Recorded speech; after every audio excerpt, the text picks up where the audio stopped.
انٹرینڈ شخص نے اس کا نکاح نامہ فل کیا ہوتا ہے، اس کو پتہ نہیں ہوتا کہ اس کو فل کیسے کرنا ہے۔ تو یہ بڑا ضروری ہے، اس پہ کام ہونا چاہیے۔ میں یہ یہاں پر اس فورم سے جو ہے یہ بھی مخاطب بھی ہوں جو حکومت وقت ہے اور جو ایگزیکٹلی کہ وہ کم از کم ضرور پوری کونسل کی سطح پہ جو ہے نکاح رجسٹرار کی ٹریننگ جو ہے وہ نکاح نامے میں جو فلنگ ہے، کالمز کے اوپر فل کرنا اور ان قوائف کا اندراج کرنا، یہ نکاح خواں کی رسپانسبلٹی ہے یا نکاح رجسٹرار؟ یہ جی نکاح رجسٹرار، نکاح خواں جو ہے وہ نکاح پڑھاتا ہے، اس کی وہ جو ہے ایجاب و قبول کروا کے اور وہ کر لیتا ہے۔ نکاح رجسٹرار جو ہے وہ اس کو باقاعدہ لائسنس ایشو ہوتا ہے نکاح رجسٹر کرنے کا یونین کاؤنسل سے۔ البتہ اکثر یہ ہے کہ جو نکاح رجسٹرار ہوتا ہے تو وہ نکاح خوان بھی ہوتا ہے، یا نکاح خوان جو ہے وہ نکاح رجسٹرار بھی ہوتا ہے۔ تو ایسی صورت میں اگر اس کی ڈول کیپیسٹی ہے تو وہ تو ڈیفینیٹلی پھر وہی فل کرے گا، جو نکاح خوان ہے چونکہ وہ نکاح رجسٹرار بھی ہے وہ فل کرے گا۔ السلام علیکم ناظرین، آپ دیکھ رہے ہیں TCN لیگل ٹاک شو اور میں ہوں آپ کا ہوسٹ اویس احمد قادری ایڈوکیٹ۔ ناظرین، آپ یہ جانتے ہیں کہ شادی یا نکاح ایک ایسا بندھن ہے جس میں بندھنے کے لیے ایک مرد و عورت یا لڑکے لڑکی کے اوپر کچھ شرائط، کچھ اصول جو ہیں وہ وضع کیے جاتے ہیں تاکہ ان پر عمل درآمد بہت ضروری ہو۔ چونکہ اللہ تبارک و تعالیٰ نے خالق کائنات، مالک کائنات نے کائنات کی تخلیق کے بعد حضرت آدم علیہ السلام اور حضرت بی بی حوا کی پیدائش کے بعد جو پہلا اصول دیا وہ بھی نکاح کا ہی تھا۔ ان کے درمیان جو ریلیشن قائم ہوا، جو رشتہ بنا، وہ نکاح کے ذریعے بنا۔ اس کے بعد آنے والے جتنے بھی انبیاء کرام دنیا میں مبعوث فرمائے گئے، پیغمبران اسلام، ہمارے آخری نبی حضرت محمد صلی اللہ تعالیٰ علیہ وآلہ وسلم تک، تو وہ شریعت، وہ طریقہ کار نکاح کا جو تھا، رشتے میں میاں بیوی کے ایک ازدواجی تعلق کو قائم کرنے کے لیے وہ ہمیشہ سے ایک ہی طرح کا رہا ہے۔ لیکن آج بدقسمتی سے ہمارے ملک پاکستان میں، دنیا میں ہر جگہ اگر دیکھا جائے تو نکاح کی اس اہمیت پر زور نہیں دیا جاتا، اور اس کے سراؤنڈنگز میں جو معاملات شادی یا منگنی کے لیے کیے جاتے ہیں ان کو پرائمری رکھا جاتا ہے، اور باقی اس نکاح کے جو کہ اس شادی کا ایک اہم جزو ہے، جس کو جزو قرار دیا جاتا ہے، اس کو اہمیت نہیں دی جاتی، اس کے اوپر غور نہیں کیا جاتا، توجہ نہیں دی جاتی۔ تو ہماری یہ کوشش ہے لیگل TCN ٹاک کے ذریعے، ہماری یہ کوشش رہی ہے، ہم نے پچھلے گزشتہ ایپیسوڈز میں ہمارے ساتھ مختلف ماہر وکلاء شامل ہوتے رہے ہیں، اور الحمدللہ آج بھی ہمارے ساتھ جناب افتخار حسین سمندر ایڈوکیٹ صاحب دوبارہ آج کے پروگرام میں ہمارے ساتھ مہمان کے طور پر شامل ہیں۔ آپ کا بہت بہت شکریہ۔ ہم کوشش یہ کریں گے ناظرین کہ وہ سلسلہ جو چلتا رہا ہے اور آج اس کا تیسرا ایپیسوڈ ہے، ہم اسی سلسلے کو کنٹینیو کریں کہ ہم بات کر رہے تھے، اپنے مہمان جناب ماہر قوانین بھی ہیں اور پریکٹسنگ لائر بھی ہیں، افتخار حسین سمندر ایڈوکیٹ صاحب، اور جو فیملی اور آئلی قوانین کے اوپر ماشاءاللہ ایک کمانڈ رکھتے ہیں، عبور رکھتے ہیں، اور پریکٹس میں ہونے کے باوجود بھی ان کی سراؤنڈنگز میں بھی اس کے اوپر مختلف ذریعوں سے اگر دیکھی جائے تو وہ ان کا الحمدللہ ایک اچھی خاصی پریکٹس بھی ہے اور سوچ بھی ہے، اور اس کے اوپر کام بھی کرتے رہے ہیں۔ تو ہمارا چونکہ 2 ایپیسوڈ اسی معاملے پہ چلتے رہے کہ ہم نے ان ایپیسوڈ میں نکاح نامے کے کالم کو ہم نے ڈسکس کیا۔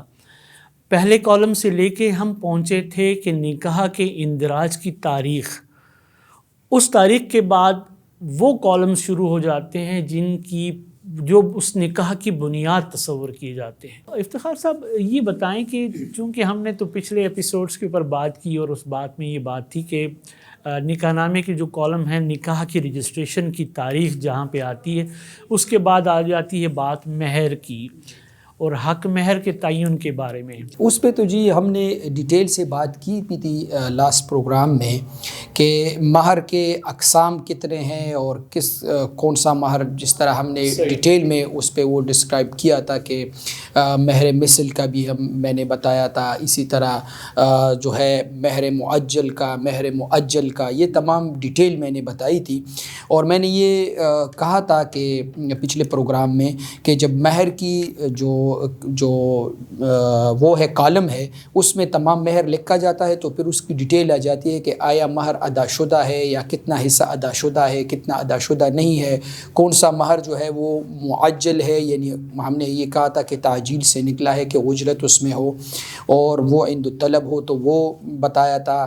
اور اسی طرح معجل ہے تو وہ پھر ڈائیورس کے بعد اگر طلاق ہو جاتی ہے یا شوہر جو ہے وہ مر جاتا ہے تو ایسی صورت میں پھر وہ مہر ملتا ہے. وہ ڈیٹیل لکھی جاتی ہے جو اس کے بعد جو کالم ہے، کالم نمبر جو 16 اور 17، کالم نمبر 16 اور 15 جو ہے اس میں یہ لکھا جاتا ہے. اسی طرح کالم نمبر 16 میں یہ لکھا جاتا ہے کہ آیا مہر کے عوض کوئی جائیداد دی گئی ہے، اور اگر دی گئی ہے تو اس کی ڈیٹیل آ جاتی ہے کہ وہ جائیداد جو ہے اس کا مثال کے طور پر انتقال نمبر ہے یا مطلب رجسٹری ہے تو رجسٹری نمبر ہے، وہ ڈیٹیل آ جاتی ہے اور کتنے وہ حدودات اس کے کیا ہے اور مطلب وہ کتنے رقبے پہ مشتمل ہے، 10 مرلے ہے، 5 مرلے ہے، 20 مرلے ہے، پلاٹ ہے، مکان ہے. یہ تمام ڈیٹیل جو ہے ان جو کالمز ہیں اس میں آ جاتی ہے، کالم نمبر 15 16 میں اور کالم نمبر 14 میں. تو یہ تمام جو ہے وہ ڈیٹیل آ جاتی ہے. سر ہمارے ناظرین کو اس چیز کی طرف تھوڑا سا توجہ دلائیں کہ نکاح نامہ اور نکاح یہ وہ اہم رکن ہے شادی کا، اور خصوصاً ہمیں ان کالمز کو بھرنے کے لیے اس پر دونوں فریقین کی رضامندی بھی ضروری ہے اور ان کی باہمی اتفاق سے. اور اکثر لوگ جو ہے نا وہ ان کالمز میں وہ فرضی چیزیں لکھوا دیتے ہیں. مثال کے طور پر لڑکے کے والد کی یا لڑکے کی ذاتی طور پر کوئی جائیداد نہیں ہے اور آپ لکھوا دیتے ہیں کہ جی وہ پدری حصے میں سے یا حصے رسدی میں سے وہ اتنا دے گا. تو آیا کیا یہ لکھوانا جو ہے وہ درست اقدام ہے؟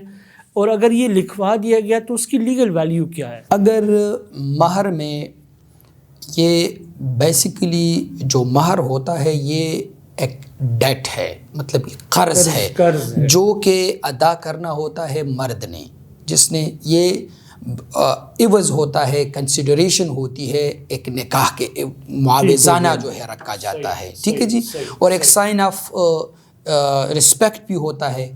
ٹھیک ہے جی. اب ایسی صورت میں اگر وہ یہ بھی لکھ سکتا ہے مہر میں کہ فیوچر میں اگر مثال کے طور پر میں اس کے لیے یہ چیز خریدوں گا، 5 مرلے خریدوں گا، 10 مرلے خریدوں گا، یعنی ویلیویبل پراپرٹیز کے لیے خریدوں گا، تو یہ فیوچر میں بھی آپ یہ ٹرانزیکشن کر سکتے ہیں. مہر میں وہ رکھا جا سکتا ہے اگر وہ موجود ہو، یا آپ فیوچر میں کوئی ایگریمنٹ اس طرح کرتے ہیں کہ آپ کی ایگریمنٹ ہو کہ جی مستقبل میں اس کے لیے 15 تولے 20 تولے سونا بناؤں گا، یا مطلب یہ ہے کہ میں 5 مرلے 10 مرلے جو ہے زمین جو ہے یا پلاٹ جو ہے وہ لوں گا، یا اس قیمت کی زمین میں لوں گا اس کے لیے. تو آپ مہر میں کوئی بھی ویلیوبل چیز رکھ سکتے ہیں، کوئی بھی ویلیوبل چیز. ٹھیک ہے جی. یعنی ہم اس کو کہتے ہیں جو ٹرمینالوجی یوز ہوتی ہے اس کو ہم کہتے ہیں متقوم، مال متقوم. اچھا ہاں جی. مال متقوم وہ مال ہوتا ہے جس کی ویلیو ہو، قیمت ہو. اسی طرح مال غیر متقوم وہ ہوتا ہے جس کی ویلیو نہ ہو، جو قیمت اس کی نہ ہو. مثال کے طور پر وہ غیر قانونی ہو. آپ مطلب یہ کہ ایک مومن ہے، ایک مسلمان ہے، اس کے لیے مثال کے طور پر شراب، ہم کہتے ہیں شراب حرام ہے، تو اب وہ مہر میں وہ چیز نہیں رکھ سکتا. ٹھیک ہے جی، کیونکہ مومن کے سامنے اس کی کوئی ویلیو نہیں ہے اس طرح.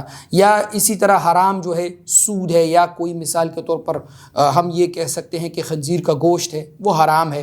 تو آپ ایسی چیز جو ہے وہ مہر میں نہیں رکھ سکتے جو کہ غیر قانونی ہو یا حرام ہو. تو وہ مال غیر متقوم ہے. آپ وہ نہیں رکھ سکتے. اس کے علاوہ جو بھی ہو وہ آپ بطور مہر رکھ سکتے ہیں. اور آپ ایون یہاں تک کہ آپ فیوچر میں بھی اگر کوئی چیز دینا چاہیں. اچھا میں نے یہ بھی عرض کیا تھا پچھلے پروگرام میں کہ آپ مہر کو شادی کے بعد نکاح کے بعد زیادہ بھی کر سکتے ہیں. اچھا جی ٹھیک ہے جی. اور جو جس کا مہر ہو یعنی عورت جو ہے وہ اس کو معاف بھی کر سکتی ہے لیکن اس میں کوورژن نہ ہو, مطلب زبردستی آپ اس سے معاف نہیں کروا سکتے. ٹھیک ہے جی. اس کی فری کنسنٹ ہو تو وہ معاف بھی کر سکتی ہے.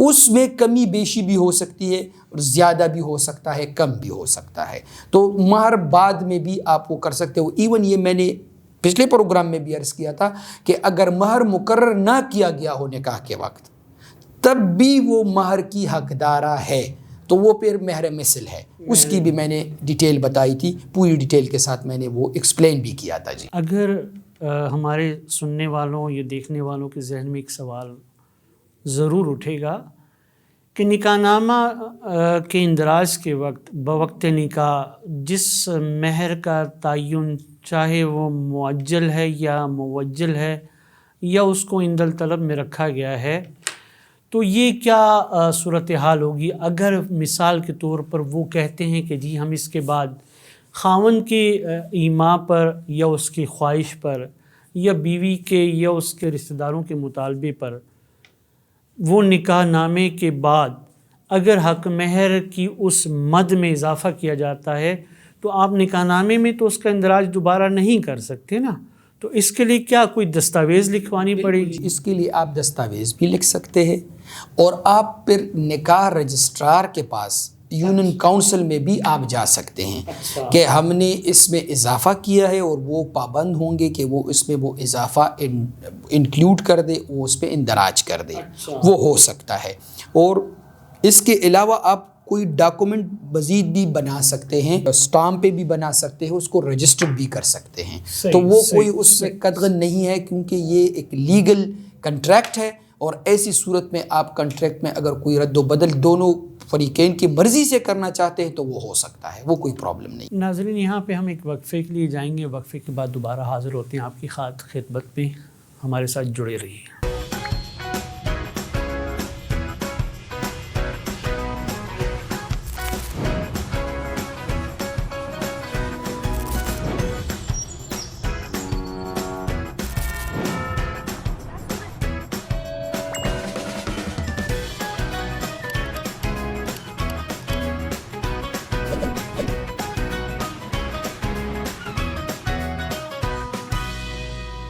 ویلکم بیک ناظرین. وقفے پر جانے سے پہلے ہم بات کر رہے تھے کہ اگر نکاح نامہ تحریر کرنے کے بعد فریقین اس بات پر رضامند ہو جاتے ہیں کہ نکاح نامے میں درج حق مہر کے علاوہ کوئی چیز ایسے تو تحفتاً بھی دی جا سکتی ہے, اس کو تحفے کی, گفٹ کی, تملیک کی شکل میں, لیکن اگر اسے مخصوص طور پر حق مہر میں اضافہ یا اسے انعام دیا جاتا ہے تو اس کے لیے آپ علیحدہ سے ایک تحریر بھی لکھ سکتے ہیں یا نکاح رجسٹرار یا یونین کونسل میں ایک تحریراً درخواست بھی دے سکتے ہیں تاکہ اس کا اندراج نکاح نامے میں کیا جا سکے کہ یہ بعد از رضامندی یہ اندراج کیا گیا ہے.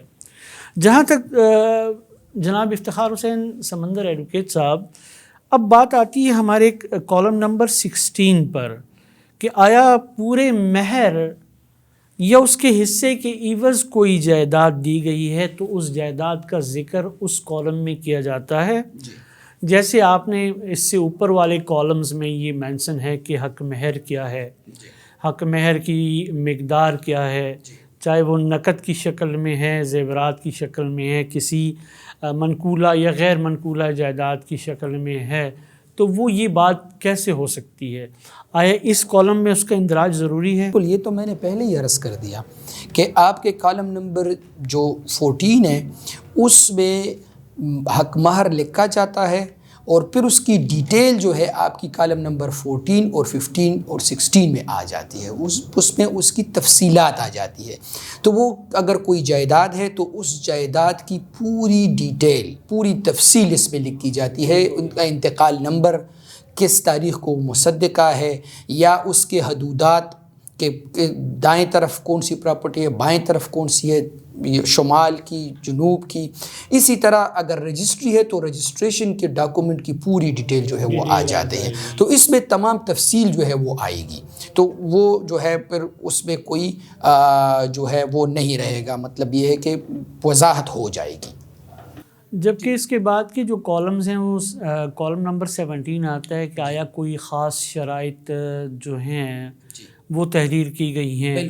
یہ جو ہے جی یہ بڑا اہم ہے، اور اس میں اکثر جو ہے آپ نے دیکھا ہوگا کہ لوگ لکھتے ہیں نفقہ بصورت ناچاقی. اس میں آپ کوئی بھی شرط لکھ سکتے ہیں.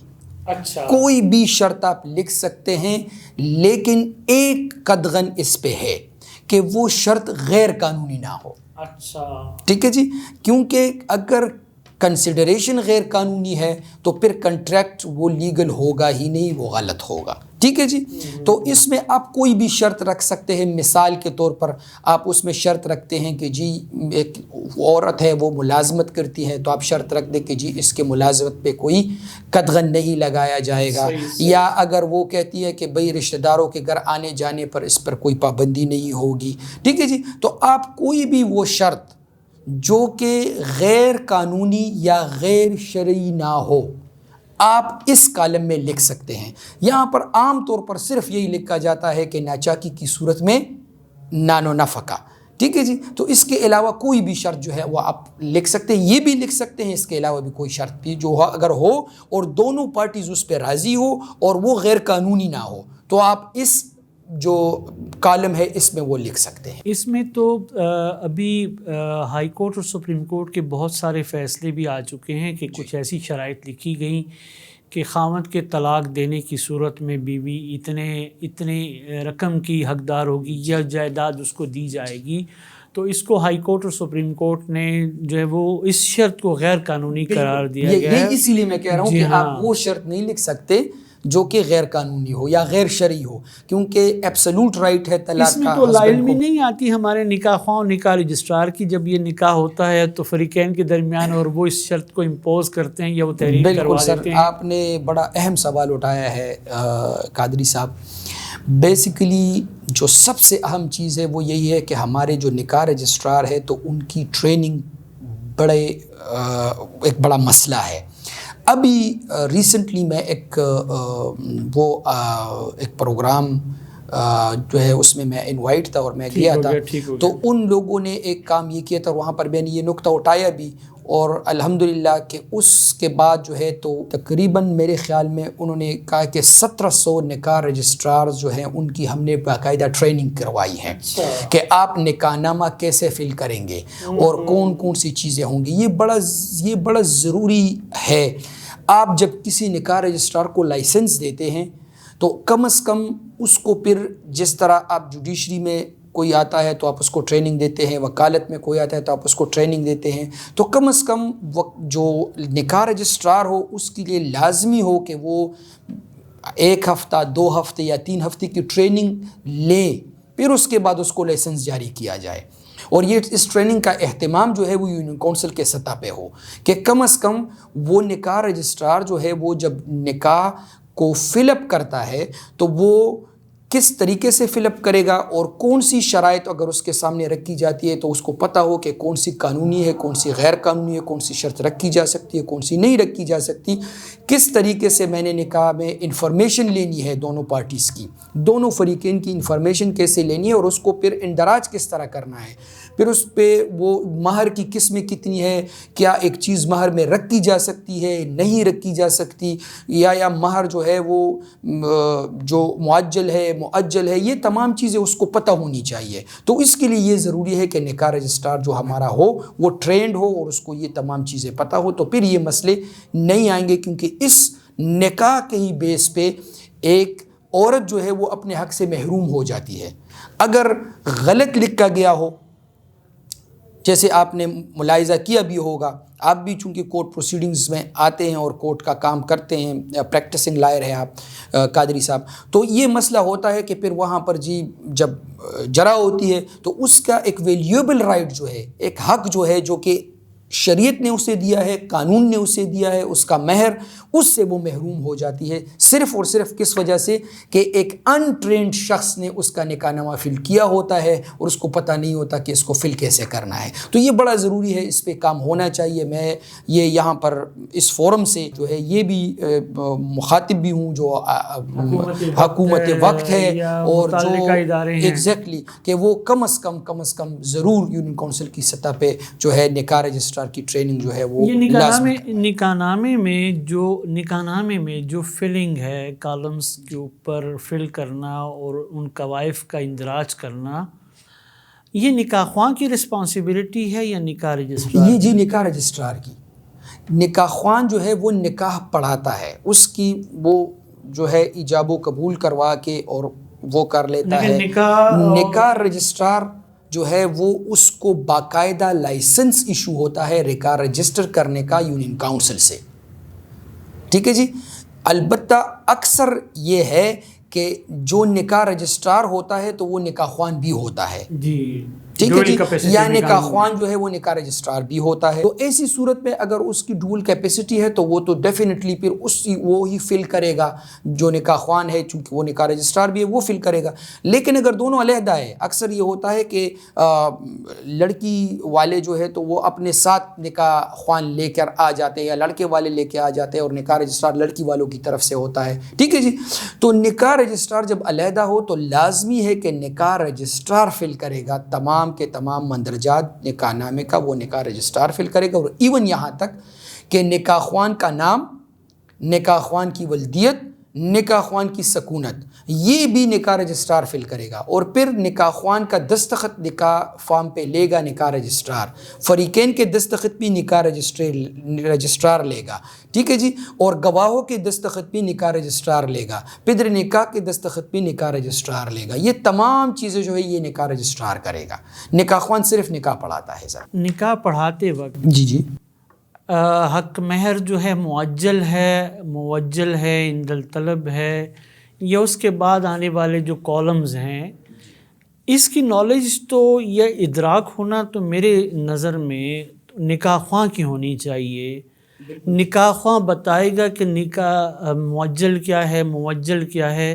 اس بارے میں تو نکاح registrar is the person who incorporate, یا وہ اس کو فل اپ کرتا ہے اس نکاح نامے کو آن دی بیسس آف ڈائریکشنز جو وہاں پہ نکاح میں ہوئی ہیں اس نکاح خواں کے کہنے پہ۔ ہاں اگر وہ تو خود ہے تو that is the responsibility of نکاح خواں بینگ ان نکاح رجسٹرار ٹو۔ لیکن اگر وہ نکاح خواں علیحدہ ہے اور نکاح رجسٹرار علیحدہ ہے تو میں یہ سمجھتا ہوں بیسیکلی نالج ہونی چاہیے نکاح خواں کی۔ میں جی عرض کر دوں جی، نالج دونوں کی ہوتی ہے، ٹھیک۔ اس کی وجہ یہ ہے کہ نکاح خواں جب ایجاب و قبول کرواتا ہے تو وہ باقاعدہ تمام مہر اس کے عوض وہ کہتا ہے کہ جی یہ حق مہر جو کہ ایک پارٹی نے ایجاب کی اور ایک نے قبول کی ہے، تو اس پر آیا آپ یہ نکاح کرنے پر راضی ہے؟ تو وہ لڑکا کہتا ہے ہاں میں راضی ہوں، تبھی جی ایگزیکٹلی، تو اس کو نالج ہوگا نکاح خوان کو بھی، اور پھر اس کے بعد جب نکاح رجسٹرار اس کو اندراج کرتا ہے تو اس کو بھی نالج ہوگا۔ دونوں جو ہے یہ نالج رکھتے ہیں کہ نکاح کے جو حق مہر ہے کتنا ہے، اور حق مہر آیا معجل ہے یا معجل ہے یا مہر مثل ہے، اور کتنی پراپرٹی اس کے عوض دی گئی ہے، کتنی نہیں دی گئی ہے، کتنا مہر ادا شدہ ہے، کتنا غیر ادا شدہ ہے۔ یہ تمام جو ہے یہ نکاح خوان اور نکاح رجسٹرار دونوں کو علم ہوتا ہے، اور دونوں کے علم میں ہونا بھی چاہیے۔ اگر نہیں ہے دونوں میں سے کسی بھی کے علم میں تو یہ پھر ضرور یہ بات ہے کہ اس سے جو ہے ایفیکٹ ہوتا ہے، جس کا مہر رکھا جاتا ہے اس کا حق ایفیکٹ ہوتا ہے۔ آج جو ہم جس نکاح نامے کی بات کریں جو کہ آئلی قوانین کے تحت ہے، چونکہ ہمارے سامنے جو نکاح نامے کا وہ پیج پڑا ہوا ہے، کیا یہ وہی نکاح نامہ ہے جو کہ پورے پاکستان میں نافذ العمل ہے، یا ان کی کالمز میں اور شرائط میں کہیں کوئی فرق موجود ہے؟ جو قانون ہے، جو رولز ہے مسلم فیملی لا آرڈیننس کے تحت 1965 کے جو بنے ہیں، اس کے تحت جو ہے باؤنڈڈ رجسٹر ہوتا ہے جو کہ یونین کاؤنسل پرووائڈ کرتی ہے نکاح رجسٹرار کو. ٹھیک ہے جی. اب جو گورنمنٹ نے چاپا ہو اور جو باؤنڈڈ رجسٹر میں ہو تو وہ تو ایک جیسے ہوں گے. اچھا جی. لیکن اگر آپ فوٹو اسٹیٹ کی کسی دکان سے لیتے ہیں تو اس میں ضرور پھر فرق ہوتا ہے. اچھا. ٹھیک ہے جی. گورنمنٹ پریس جو ہے وہ نکاح نامہ جو ہے وہ پرنٹ کرتی ہے اور پھر وہ باقاعدہ طور پر ایشو ہوتا ہے گورنمنٹ پریس سے یونین کاؤنسل کو. یونین کاؤنسل پر پرووائڈ کرتی ہے نکاح رجسٹرار کو. تو اس میں تو کوئی فرق نہیں ہے, پورے پاکستان میں ایک جیسے ہی نکاح نامہ ہوگا. گورنمنٹ کی بات کریں میں جی پروونشل گورنمنٹ کی میں بات کر رہا ہوں, اس لیے کہ تمام صوبے میں ایک طرح کا نکاح نامہ جو ہے وہ امپلیمنٹڈ ہے اور ایک طرح کا نکاح نامہ جو ہے وہ قانون میں اس میں وہ ہے. دوسرے صوبے جو ہیں جیسے پنجاب, سندھ اور بلوچستان ہیں وہاں پہ علیحدہ پرنٹ ہوتا ہے. سر میں عرض کر دوں جو مسلم فیملی لاء آرڈیننس جس کے تحت نکاح نامہ پرنٹ کیا جاتا ہے وہ فیڈرل ایکٹ ہے. ٹھیک ہے جی. وہ پروونشل نہیں ہے. البتہ چاپتی جو ہے وہ ہر پروونس کی گورنمنٹ پریس جو ہے وہ چاپتی ہے. ادروائز جو ہے تو ایکٹ جو ہے وہ فیڈرل ہے.